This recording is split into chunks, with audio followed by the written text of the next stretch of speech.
afternoon. It's just wonderful to be here, and I'm really grateful for the opportunity to present a little bit of our story and my thoughts around the industry, about the industry, to such an esteemed group, and we'll make this quick and hopefully get the Q&A. I find it interesting as well that Mark from SSP is relatively new to the industry. And when you think about the challenges we face, I joined HMS Host about 2.5 years ago. I have never worked in the industry before, although my upbringing in the corporate world was in the consumer products perspective. And as a heavy traveler, I think those two experiences, both the heavy traveler and the consumer products time, I guess, would color my perspective of what's going on in the industry and the challenges we face. I couldn't imagine a better time to be here. I think the industry is really transforming itself rapidly, which is exciting, and it's great to be part of. And I think the best is still ahead of us, as much progress as we've made. I think for sure the best is still ahead of us. But I think what you'll hear today is there's some different perspectives on how we go, which again I think is also a healthy thing, because if we were all lockstep, we'd be missing something. My view from the top, and the one thing that really has been driving us as a company as we look at where we're going and the things we're working on, was when I first joined here, HMS Host, I heard from competitors, I heard from vendors, I heard from suppliers, I heard from airports what a great industry it was because we had captive customers. And as a consumer products person, that is like fingernails on a chalkboard. Because when you hear people say their customers are captive, there's an arrogance, there's a complacency, there's an unwillingness to innovate because you don't think you need to. And in fact, what we've been really transforming the way we think about the industry and the way we think about ourselves is our customers are anything but captive. And the way we actually had that breakthrough is I had a couple of our senior leaders stand in front of a restaurant. We watched how many people walk by. And the number of people who are going by, not just shopping at us or with nobody, going to the gate with nothing, it's staggering. And so my concern when I joined was you heard low growth industry, dependent on pricing, which we're sort of at the high end of things, depending on employment growth, which you don't control, and that's kind of an uninteresting environment. But if you can start thinking about the number of people that walk through an airport that aren't purchasing from you, and you think about the opportunity to leverage and the upside if you can get the offering right, then it becomes really interesting, and we have a lot of growth left in the industry, even without an additional employment. Just looking at us as a glance briefly, 214 million transactions, just to put that in perspective. We have 10 customer interactions roughly a second. And so one of the things that we're trying to get the team focused against, and the illustration with the water in the stadium is a great one. When things are going well, that's great, because you have 10 customers a second walking away going, boy, that was great. When things aren't going well, or if you lose sight of your business, or you lose a little bit of control of your business, all of a sudden you got 10 customers a second saying, yeah, that was kind of ordinary. And so for us, it's a relentless pursuit of execution and standards, because everything is happening from our standpoint so fast. And we operate 79 airports in North America. We have about 100 motorway rest stops that we operate. And I didn't put it in there, but we have about 200 brands that we're trying to operate at any given time. So obviously, the complexity of that is quite staggering. Our industry is going through some pretty substantial changes in North America, and I'm using our own portfolio as a proxy. And unlike SSP, I am going to talk about what we're doing, because that's the best way for you to understand what's top of my mind and the things that we're working on, right? Because if I'm concerned about it, we better be working on it and addressing it in some form or fashion. In the last couple of years, our portfolio has shifted pretty significantly. So we've seen an 8% drop. We're shift away from national brands, and that's moved to proprietary and local. Now, the challenge that puts on us and our airport partners is when you're running national brands, you have a franchisor who's doing things for you, is making sure innovation's happening, menu changes are happening, making sure that the customer connection's there. When you shift to local and proprietary, guess what? You just became the franchisor. And that means you have to think about your overhead structure and the kinds of capabilities and competencies you have in your business differently, because now all of a sudden, things that you rely on the franchisor to do for you, you have to do now yourself. What we're doing and the way we're focusing it as a company is three things. We're referring to it as the holy trinity of concessions. It's the food, it's the service, and it's the technology. And we're really working to make sure that's balanced, because if you only get one of those three right, and for the most part, sometimes even two of those three right, it's going to be a bad customer experience. And so we're really trying to make sure that that stays in balance, and then we're focusing on it. And the biggest thing we're doing right now, and the biggest principle we're talking to our folks about, is if we're going to do something, we're going to do it better than anybody else. And if we can't do it better than somebody else, we're not going to do it, or we're going to hold back, and we're going to figure out how to do it so that when we do it, it's better than everybody else. Food. Talk about food. There's four things that we see going on, and certainly that we're trying to address. Number one is our national brands are going to be executed, and I think our customers in the airport environment deserve them to be executed as well as they're executed on the street. And that's hard because, as you heard earlier, it's a much more difficult, much more complex environment. But we're committed to do that. We're going to partner with the world's greatest chefs, but we're not just going to partner with them. I mean, we're going to partner with them in the long term, and we're going to have active involvement with them, and we'll talk about that in a second. Our offerings, we're going away from what we've done in the past, and we're really focusing on fresh and on trend, because that is where what the consumers want, and you don't have to look at a whole lot of studies to realize that that's important, and what they want. And then the other thing I think as an industry we haven't done is we are going to communicate our value proposition to our consumers loudly and proudly. And we'll give you an example of that in a second. National brands. As a customer before I joined, my perspective was the national brands in airports weren't operated at the same standard as street, almost across the board. And when I came in and we looked at our own Starbucks operations in the United States, in fact, we saw that was true. So if you look at Starbucks early 2012, the customer satisfaction scores were somewhere between 25 and 30% below Starbucks Street. And you can't do that. We have too many customers coming through. It's too important a brand to the airport and to us. And so we have really put a lot of focus on making sure our execution is right. And today we run at parity to slightly ahead of Starbucks Street experience. So now our customers are saying, Starbucks, that's the Starbucks experience I want, that's the one I expect, and that's the one I deserve. From a chef standpoint, we have an incredible portfolio of chefs, a group of chefs we work with on a regular basis now. And again, I think something that we're doing that's a little bit different is our chefs have active involvement, and they're in it for the long term. It is an incredibly humbling thing for us to have a chef come in to our business and offer us their brand or their concept or their restaurant to run at an airport. That is something that they do with great concern, and they should. And it is something we take with great respect when they bring us that company, that brand, that concept, and let us run it. We want them actively involved because we want to make sure that we are operating to their standard and that they feel good about the interaction with us. And the only way they can feel and understand how we're running the brand and feel good about it is if they're there. So we have chef partners that are quite literally in the unit every day to make sure that we live up to their expectations. And we want them involved in the long term. So they don't just write menus and walk away. They're there to help us if we're having cost of sales issues, if we're having availability issues, if menus needed updated or tweaked. And so it's clearly the way we see going forward.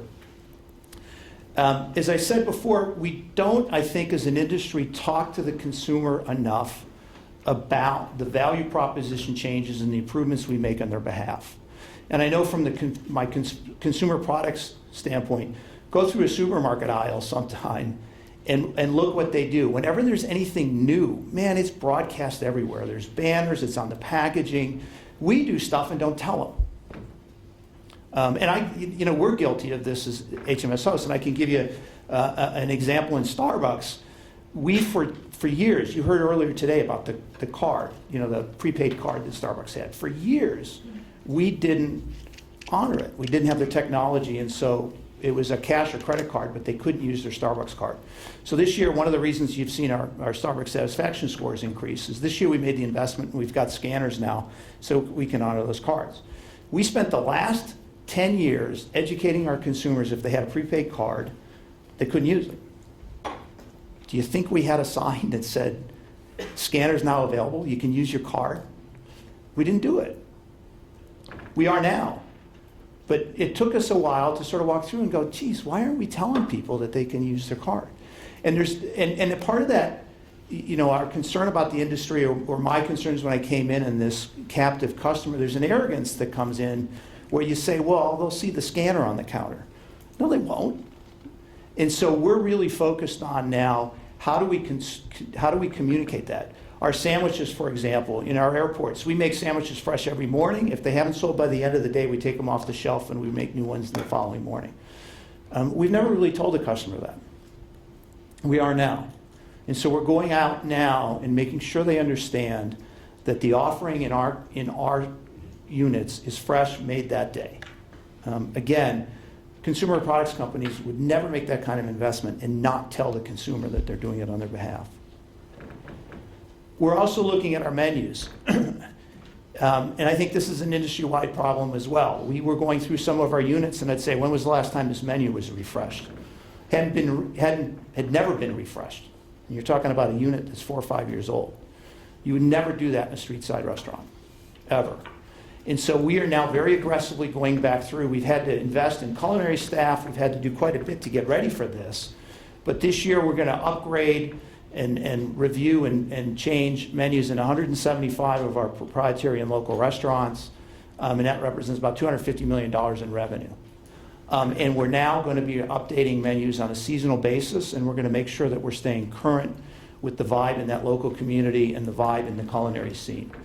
And very excited about what that's going to do for this. In fact, we have a short clip with Jeff Steelman, our new head of culinary, showing some of the things that we're doing now.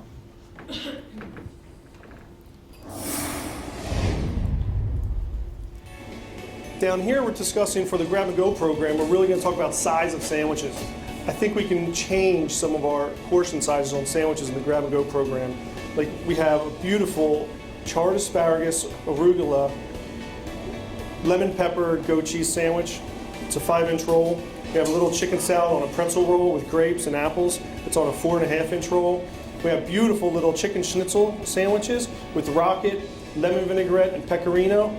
We have the old school New York style Italian. Again, this is a 4-inch. We have some gluten-free breads going as well.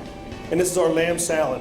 There's another thing, it's great, it's small. I think there's maybe 4 ounces of protein on there and lots of flavors with vegetables, tzatziki and fresh mint and a side of hummus. Also in the Grab and Go program, I'd like to start getting lentils, bulgur wheats, potato salads, even grilled chicken sides on these little tiny packs, like protein packs. I think we have a huge market for it. So I think we can get some of these salads in the Grab and Go program and just blow them out across the country, because I think people are going to enjoy this stuff. A little kale Caesar salad right here. I think people are going to enjoy that.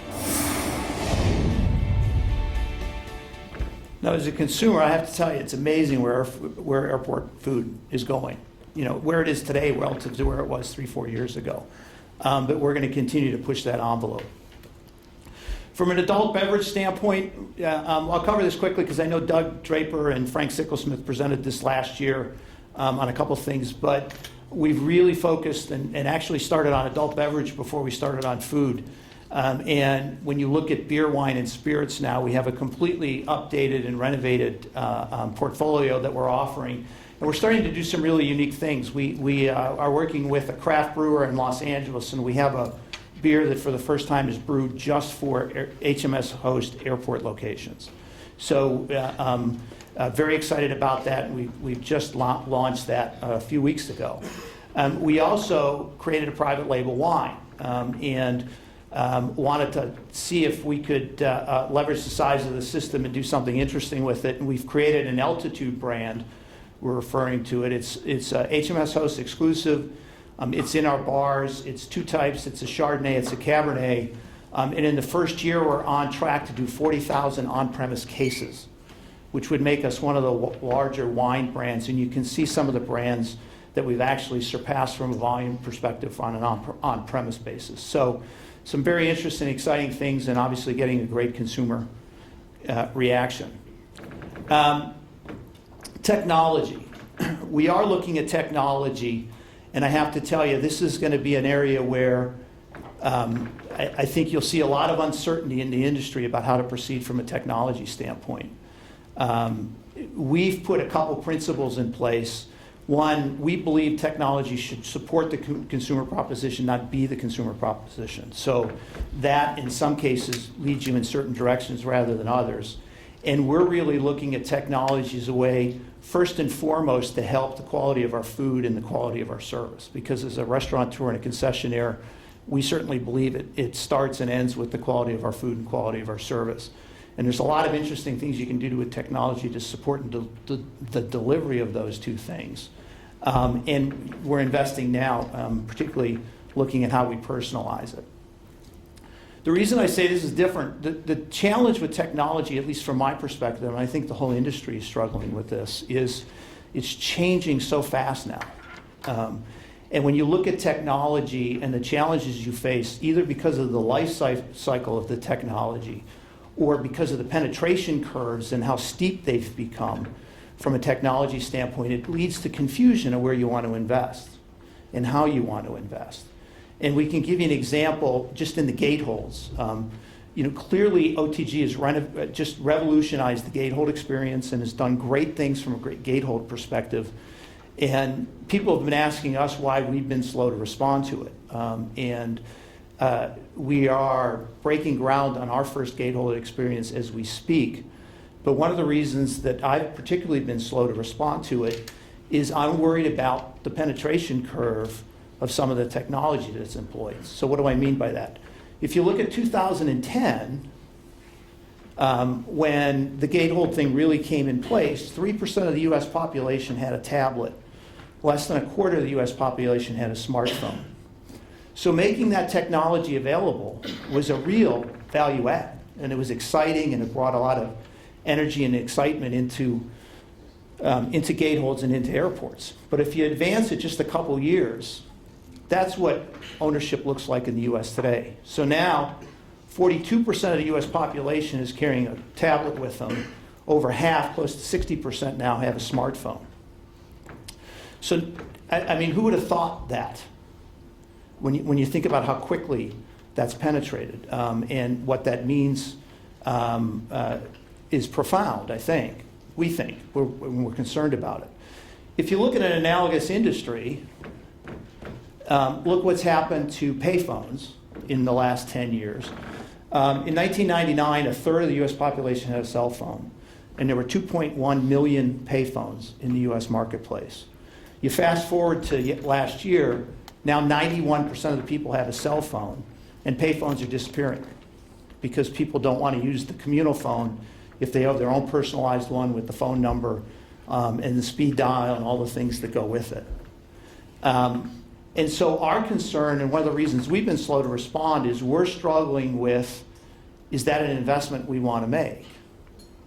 And in fact, when you go into the marketplace and look, you see a lot of this, where people either have their own laptop up and they're doing work, or they're on their cell phone reading emails or whatever, their own personalized websites, or watching a movie that they've downloaded on their own iPad. So does that mean we're right or wrong? We don't know. But when you talk about making investments in the technology, that's a big risk to take or big gamble from our perspective, and we're just being very careful about it. And again, we are going to be we are in the process of putting our first gatehold experience in to learn from it, but we've been slow to respond because we've been watching this trend and not sure where it's going to go at this point. We are making other investments in IT, though, and we have opened a new, we're calling it the Imagine IT Lab, in our headquarters in Bethesda.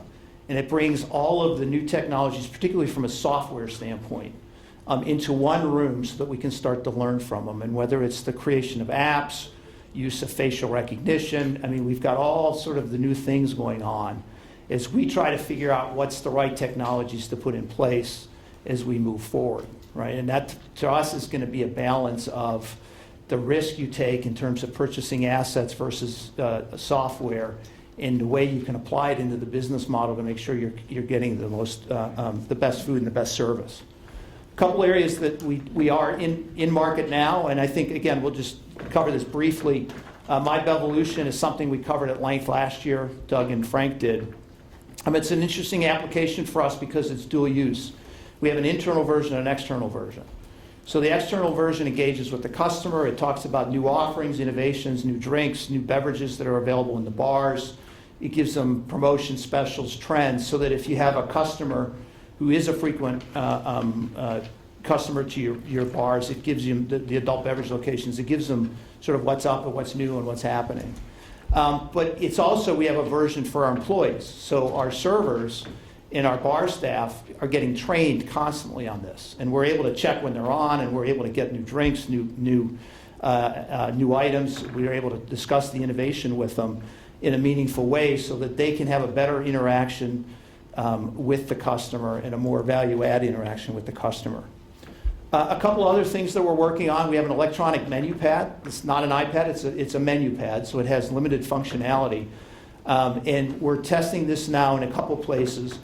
And a customer now has an option of getting an electronic menu pad or the old-fashioned paper kind if they're not comfortable with the technology. The menu pad allows them all the information about the items there, pictures, nutritionals, descriptions, all the things they want. They can order off of it, but they don't close the order until they're done. So they don't have to, if they eat a main and then they decide they want dessert, that's not a separate transaction. If they want a separate glass of wine, that's not a separate transaction. And they're still having the interaction with the server. So the server's giving them the menus, server's making sure the order went in. If they want to order it themselves, the server's bringing it over. And when we've got these working, sales are up, customer satisfaction's up, and interestingly enough, tips are up. So our servers are very happy with this right now. The other thing that we're doing, and again, one of the challenges from a technology standpoint, is we're trying to change the system from what today is a unit-level transactional business, to one where there's system value. And so starting to run some promotions, particularly around Starbucks, where if you purchase a Starbucks on your departing location or print your boarding pass at a departing location, we're starting to give you discounts and promotions at your arrival. As an industry, we typically don't do well with deplaning passengers because they're trying to get the heck out of the airport and they're running through. And so this is our way of trying to start to engage them and get them used to this idea that there's a system that they can benefit from and create that system value. And then finally, and I would argue most importantly, we've got to get our culture as a company and as an industry aligned to the challenges and the strategies that we have in place. And so we've been spending a lot of time with our partners, with our vendors, and with our employees. Remember, one of our guiding principles is we're going to do it. If we're going to do something, we're going to do it better than anybody else. So that means if we're going to be in your portfolio as one of your concessionaires, we're going to be the best concessionaire you've ever had. If we're going to be a franchisee, we're going to be the best franchisee you've ever had. We've really upgraded capability and competencies. We now have a completely upgraded culinary team. We have 3 graduates from the Culinary Institute of America in the system. We have 13 chefs at local airports. The chefs at the local airports are not just responsible for the local proprietary, but they also have food prep responsibilities and oversight of all of the franchise units as well. So they run the whole culinary program in the airport. From a beverage standpoint, we've got 3 sommeliers, 2 cicerones on staff, as well as 2 Bar Smart certified executives. And we spent a lot of time and energy and have invested in our next generation of leader. Not the ones in place now, but getting that next generation, because we're talking about a pretty significant cultural shift in terms of engaging with the customers and really trying to drive that customer-centric organization. And we're starting with making sure that next generation is ready to assume key leadership roles. Another innovation is we have a live operations broadcast now once a quarter to the entire field team. So we can go through what's working, what's not. We can go through what the new initiatives are. You heard it said earlier, communication is key. And while it's a bit frightening to do live broadcasts, and we have a hard time getting people to come in from the field to participate in them, it is meaningful. And it's interesting enough, we hear most people, it's the only time they've ever seen the COO and me together on one screen or live. So it's been quite positive and well received. We've done some things from a service standpoint, and I know, Martin, we had talked about this. One of the things that I want to talk about, because it's sort of one of my pet projects, is we've established a Customer Service Hall of Fame. Because we see just remarkable things happen. And I have always been a believer of the idea that we never really we never really fully appreciate the impact we have on our people. And we can never thank them enough, and often we never do thank them enough. And I can give you just an example. We have 8 inductees in the last 2 years. I just want to read you this. I got this email, came to me directly from a woman. It says, on Saturday, February 25th, my 87-year-old mother became disoriented in the San Francisco International Airport and missed her morning flight to Hawaii. After walking through secured doors and being questioned by numerous security guards and airport police, so you can only imagine what that must have been like, because we also understood she set an alarm off. So TSA had her for quite a while. She did find a way to the Buena Vista Cafe in the domestic flight area, where Molly Gomez, an employee, comforted and reassured her. When her shift ended, she spent the rest of the day escorting my mom through the airport, keeping her occupied with art exhibits and conversation, until she made sure my mother walked through the gate and onto her new flight 8 hours later. And she just went to thank me. And this actually was what caused the Hall of Fame to be created, because I got this email, I called Molly, and we sent her to dinner with her husband. And I was at home, and my wife saw the email, started crying, and said, what did you do for this woman? And I said, well, I called her. And she said, that's it? That's it? And so that was really the genesis of this, and we take great pride in it. Vendors have participated. I mean, we've had some just remarkable stories.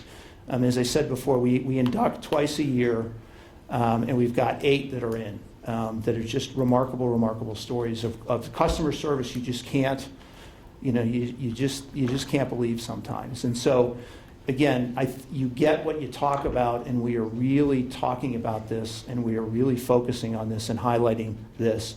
And when these people, when they are inducted, we typically on the broadcast will put their picture up and talk about what they've done to earn the honor. So is it working for us? We've got 3 test airports where we're playing around with different things.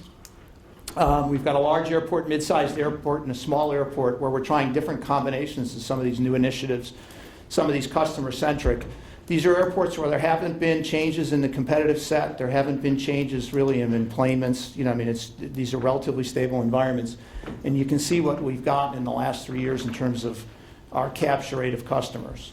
So, we certainly believe that if you stay focused on the customer and you provide the right customer proposition, the right food, the right service, the right technology, there's a lot of growth left in this industry, a lot. And so my closing thoughts, obviously we've gone through some significant changes, and I think we'll continue to go through significant changes. The biggest insight for me is our customers are not captive. And it is our job and our responsibility, and certainly our focus, to engage with them on a daily basis to make sure that we're offering the right kinds of products and the right kinds of service, so that they can continue to come back to our units. Thank you.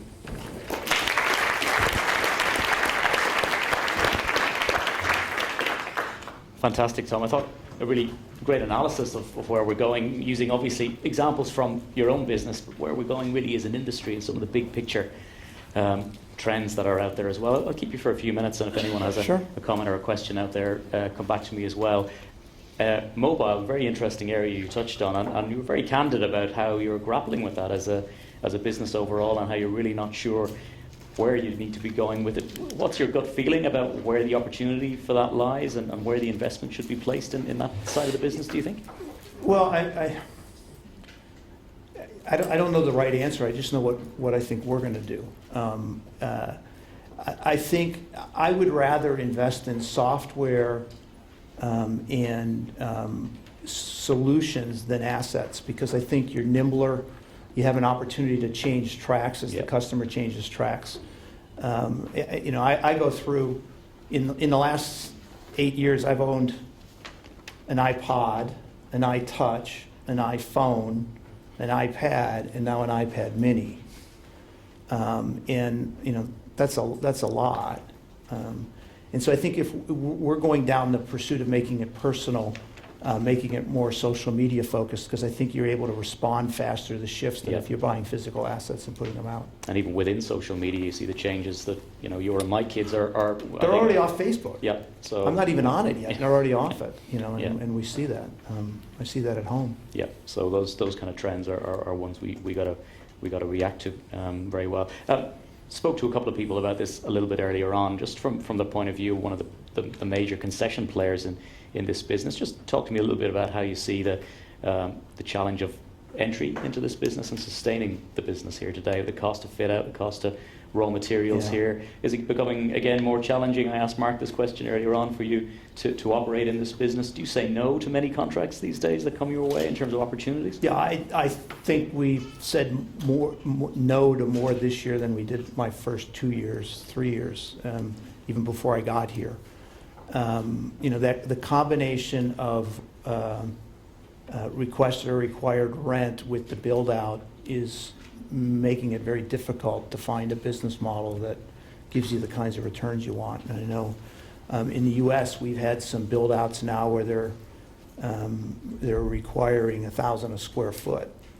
And when you're looking at 1,000 a square foot with rents in the high teens, it's just really, and then you layer into it some of the labor requirements that are now happening and the volatility we're seeing in commodity prices, it gets scary. Yeah, I mean, it gets scary. Food for thought for perhaps some of your airport partners. How would you maybe challenge them to lay the groundwork for you to be able to be a better, more creative, more effective partner in many ways? Well, I think we just need to work together to find out what the right investment areas are, because it's increasingly feels like we have to invest in everything. And we can't invest in everything. There's certain areas where we may have to pull back a little so that we can invest in other areas that may be important. Yeah. But we're seeing living wage ordinances being passed in local markets. We're seeing minimum capital spend. We're seeing all kinds of different things that are really making the economics more increasingly difficult. Okay. Be interested to see if any airports wanted to respond to that, or Martin, have you anyone out there who wants to join the conversation as well? I mean, you're, again, a little bit like Mark from SSP, we spoke to earlier, relatively new in this business. I mean, where do you see the industry having moved to in those 2 years in terms of quality, choice and offer? Has it been a very steep curve? Where are we now? Where are we on the journey as a it's been it's been an incredible 2.5 years, and I think of how it's changed and the things that we're doing and seeing and starting to operate. From a product offering standpoint, I'm blown away by it. Not just what we do, but our competitors. I mean, if you look at the whole thing, sushi in the airports. I mean, you look at some of these things that 10 years ago you'd have rolled your eyes if somebody said that. And now you go out. We just opened a vegan restaurant in LAX, and at Real Food Daily, and I mean, it's doing terrific. I'm glad I'm not the one. I got Steve doing it for me, because I would have looked at that and said, do I want cashew cheese nachos on the menu? But the food is terrific and the customers are flocking to it. It's doing incredibly well. So I think, I think the portfolio is going to continue to evolve. And I think, one of the things that we've changed from our perspective is, I think we probably fought the move to local a little bit more than we needed to, and we've now embraced it. And if airports want local and customers want local, then we're going to run local, and we're going to run them better than anybody else. Yeah. And there's that tipping point that really, and so now we see a lot of momentum going on it, and we But not we the get sense better that and was better. somehow overplayed a little bit, particularly in North America? Do you think the balance was perhaps Yeah, I too think far? you look at some of the contracts that are out there, and the requirement to be 100% local has probably gone too far the other way, and I think we'll see balance restored. There will always be a need for the franchise businesses. I mean, a family of 5 coming into a burger joint doesn't want to wait 15 minutes and pay $9 a burger. I mean, it just isn't. And so there will always be a need, and I think we'll get it stable. It'll bounce around for a little bit, and I think it'll come back. Okay. Are we, just drawing to a close, I'll take a question if there is one, but otherwise we'll slowly wrap up. We as an industry really cater well enough to all of the segments travelling through, whether it's female-friendly bars, for example, or families in the best kind of way. There's segments that are not ignored, but certainly underrepresented in terms of the offer that you might look to address as a company in the future. Yeah, we might be, but I think one of the reasons we have to be now under catering to them is the economics have changed, and you can't run a unit that's generating $1 million a year and make a lot of money, and so we do have top line pressures where the economics have changed, where we have to have a sufficient top line in order to make the kind of return, but that means you can't become as niche as you may want to, or some of the segments may want you to be. Yeah, sure. Okay. Well, look, we've got to finish up on time, as I said earlier on, and we're going to go into our final session after a very brief coffee break. I think we'll get you back in about 20 minutes. But a superb presentation from Tom, from HMS Host, and many thanks for your contribution, your support of this event as well. Great. Tom, thanks a lot. Thank you. Okay, cheers.